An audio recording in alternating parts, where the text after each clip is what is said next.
Liebe Mercedes-Freunde, liebe Mercedes-Fans, liebe Freunde der Technik.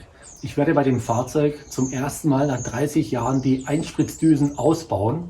Ich werde dann den Einspritzdruck überprüfen und gegebenenfalls die Düsen instand setzen. Bevor ich mit der Demontage der Düsen beginne, ziehe ich erstmal alle Leitungen ab.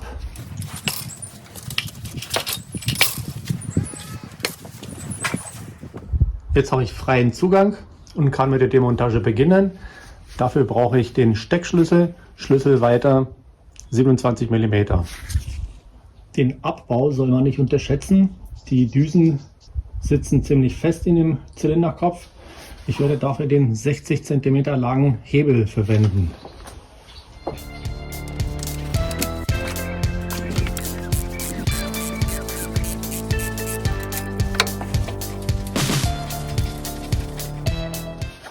So, die erste ist draußen.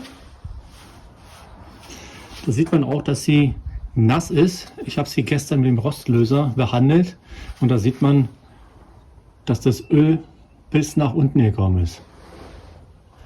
Und jetzt sind die nächsten dran.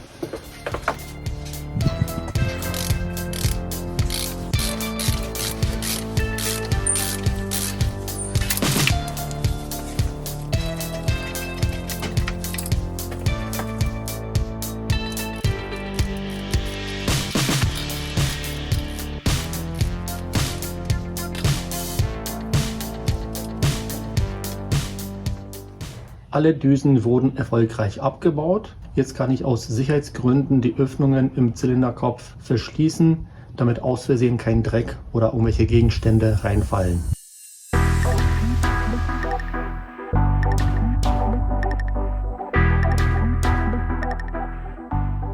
Perfekt, so gefällt mir das.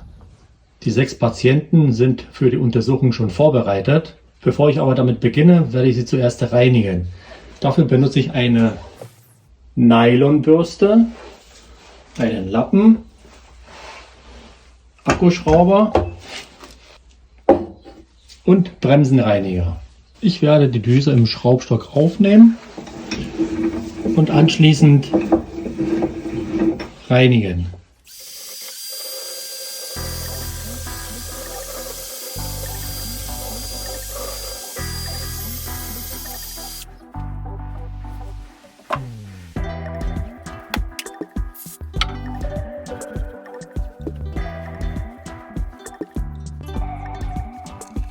Die erste Einspritzdüse ist fertig. Mit den anderen mache ich genau das gleiche. Das werde ich jetzt aber überspringen, weil es nicht besonders interessant ist. So, jetzt ein paar Minuten später sind alle 6 Einspritzdüsen sauber und können geprüft werden. Vor der Prüfung zeige ich noch eine Sache, und zwar, man kann nach der Reinigung schon erkennen, ob die Einspritzdüse defekt ist oder nicht. Und zwar hier stirnseitig.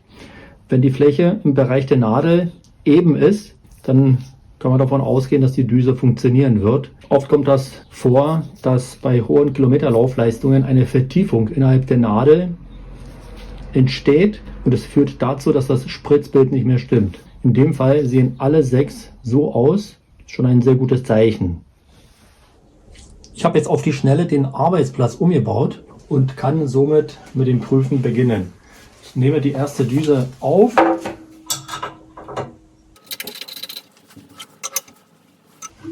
Und kann mit dem Testen beginnen. In meinem Fall handelt es sich um einen Sauger ohne Turbolader. Deshalb beträgt der Einspritzdruck 115 bar. Das kann man auch hier an der Düse lesen. Das bedeutet, dass die Düse bei dem Druck öffnet. Beim Prüfen der Düse sind 2 Merkmale wichtig, und zwar das Spritzbild und der Öffnungsdruck. Ich werde mit dem Spritzbild beginnen.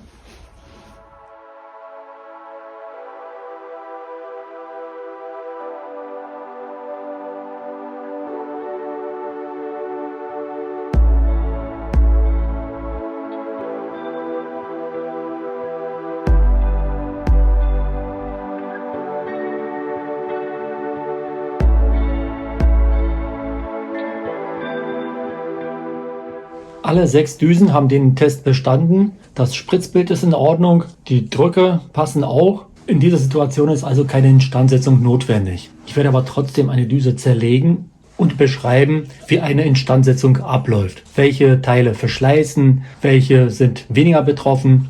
Ich denke, das ist auf jeden Fall interessant. Für die Demontage benutze ich den Ringschlüssel, Schlüsselweite 27.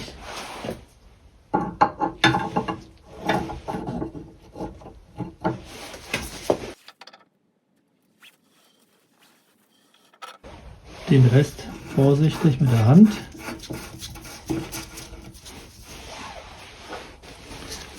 Ganz vorsichtig abschrauben.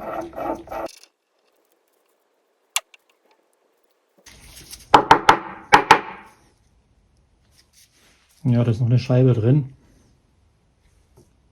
Die werde ich mit dem Schraubendreher rausholen.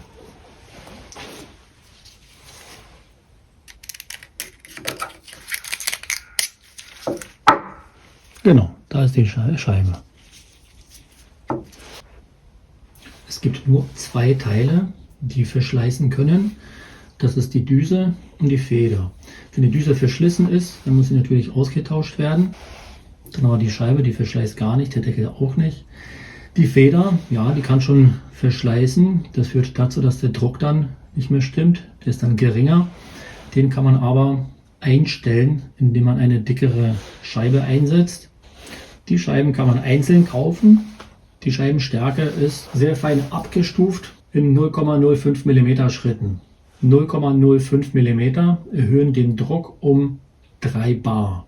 Und jetzt werde ich die Düse wieder zusammenbauen und anschließend abdrücken, um das Spritzbild zu kontrollieren. Der Druck wird natürlich bei dem alten Wert bleiben, weil die Bestandteile gleich geblieben sind. Beim Zusammenbau muss man sehr sauber arbeiten, weil kleinste Schmutzpartikel dazu führen können, dass die Düse dann nicht mehr richtig funktioniert.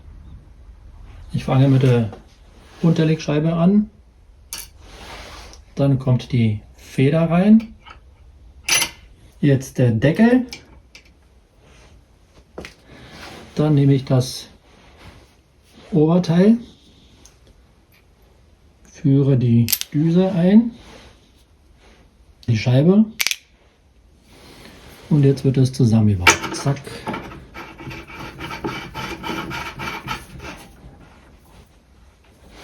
Jetzt nur noch festziehen und dann ist die Düse fertig. Das Spritzbild ist in Ordnung, der Druck hat sich nicht verändert. Jetzt kann man also die Düsen einbauen. Vor dem Einbau werde ich noch die Dichtscheiben austauschen. Die alten Scheiben werde ich mit dem Schraubendreher beweglich machen und anschließend mit dem Magneten entfernen.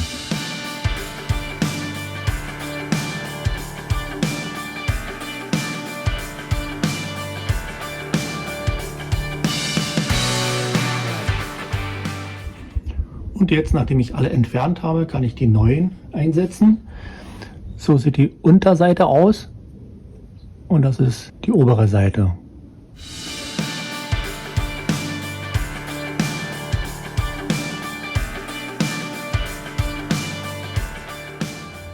Und jetzt können die Düsen eingebaut werden. Für den Einbau verwende ich auch das Montagefett.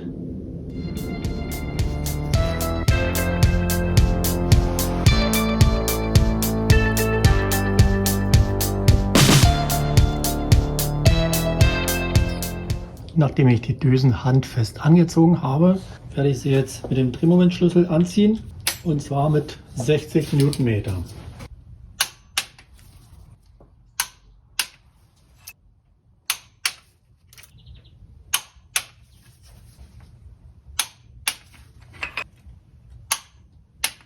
Nachdem alle Düsen mit dem Drehmoment angezogen wurden, befestige ich die Kraftstoffleitungen.